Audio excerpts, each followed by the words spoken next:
Do you agree the system failed, Jill Mull?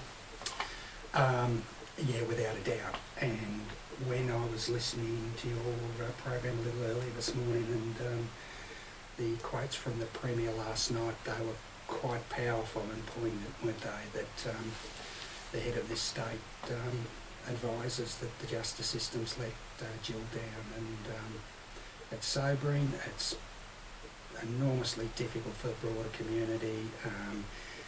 You've just got to feel so sorry for the family, and you know, Jill's father last night. Neil, you're a father of a woman, a young woman. I'm the father of a young woman, and you just put yourself in the position about how the system let the family down, how that family must feel. It's just gut-wrenching and enormously painful. Could the police have done anything different that would have kept him in jail at that time? Neil, I don't think so. Look, we have just gone over this with a fine-tooth comb about how we've handled it, who we notify, when we notified it, and I'm very comfortable that we did everything we possibly could have. The trouble, I guess, is when you're dealing with just people like we are, and again, Jill's husband described him as a grotesque human being, and you know, I think many in the community would agree with that.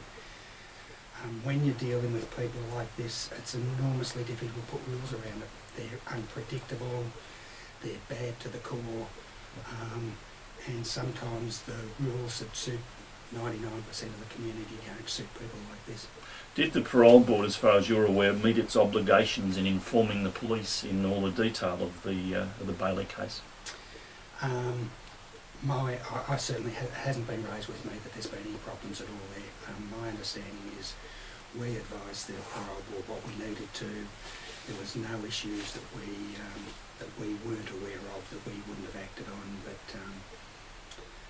again, it's one of these cases that we see from time to time where people have fallen through the cracks, and unfortunately it's probably what's an enormous tragedy for Jill's family and the broader community.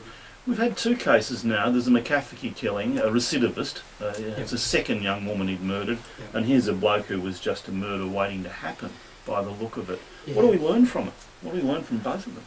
Well, government's tightened up some of the parole legislation, which has been really helpful, and obviously if that had occurred, a similar situation had occurred now, we wouldn't be talking about Jill's murder. I'm really pleased to see you may have picked up that former Deputy Commissioner Kieran Walsh has been appointed to the parole board. Kieran's an enormously practical man with a very, very wise head. I'm sure his input into decision making will be enormously helpful to the board, and his experience will be enormously helpful.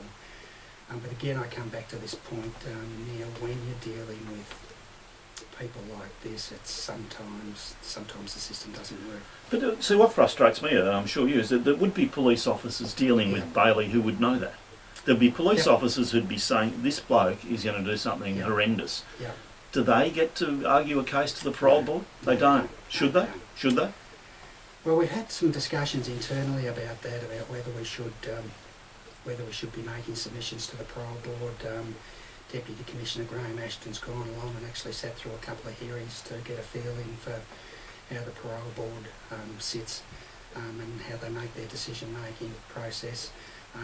I'm sure we'll have an opportunity to make some submissions to Judge Ian Callanan, as he goes through his inquiry about the parole board, and that's certainly a discussion that needs to be had.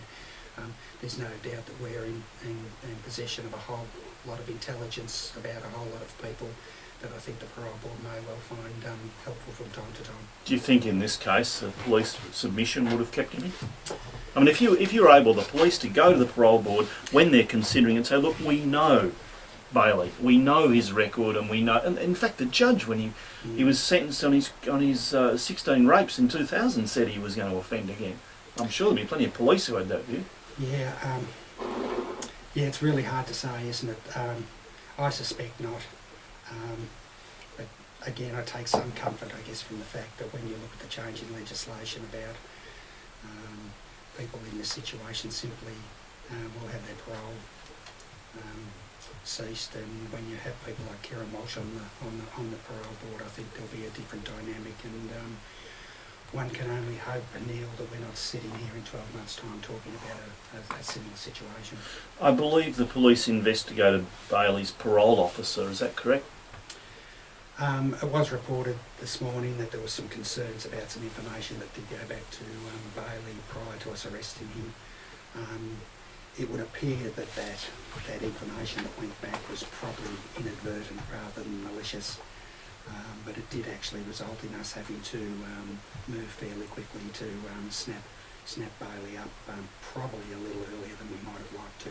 So he was inadvertently tipped off Yes, it would appear so. by his parole officer. Well, I won't be pointing fingers at people, but let me say some information went back to him that was probably less than helpful at the time. We needed to move slightly quicker than we wanted to, but we've investigated the matter and won't be taking the matter any further. It would appear that it was inadvertent rather than malicious. Where was he arrested? I'm just trying to think now. I think we picked him up at his home. Okay. See, the other part of this case, his parents have been ringing alarm bells too. He was supposed to be living with his parents at one stage, and they said, look, he's out of control, we've got to do something. And again, I think this comes back to the Premier's very powerful statement last night about the system let Jill and the community down.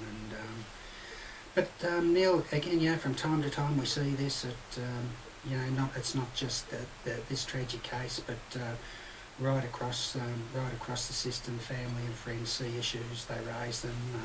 We try and take action when we're appropriate. The court tries to take action. I know, but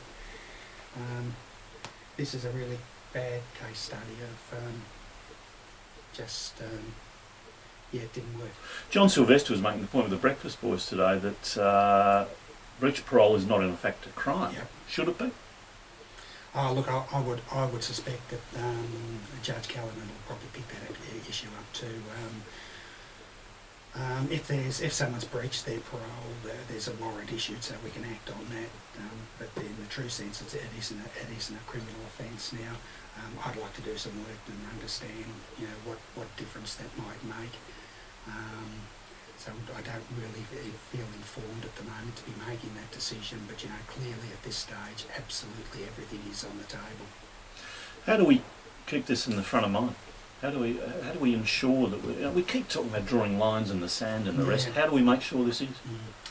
Well, I think this has actually changed some of the fundamental working of the parole board. So the legislation, which is very, very clear in cases like this, that parole will be stopped. So I think that's a good step. I think we look forward to Judge Callanan's view of the world, and again we look forward to making submissions in that area. The parole board, the makeup of the parole board will be a matter for Callanan and government. But again, I come back to Kieran's appointment. This is the sort of person that just gives me some comfort.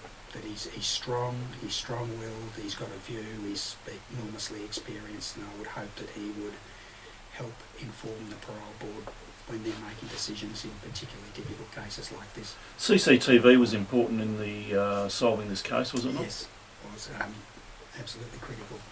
Moreland Council tonight decides whether they have more CCTV in their streets. Yeah, I'm going to watch this with interest, and whilst I notice there's some discussions about funding issues, and whilst I notice there's some discussions about the money could be spent better in other proactive areas, that may be true, but when the decision makers are sitting down tonight, I just ask them to go back and have a think about this case and have a think about how this person was detected and how we got this person off the street as quickly as we did, and that was because of CCTV. And if, whilst there's a whole lot of to and fro and going about the government hasn't given us enough money for this and that, this is a matter about community safety. It is about giving the community and police tools. So if they think that through carefully, I'm comfortable they'll come to the right decision. It strikes me your investigators did a very good job in this case. It wasn't a simple one. They were fantastic. Mm. They were absolutely fantastic. And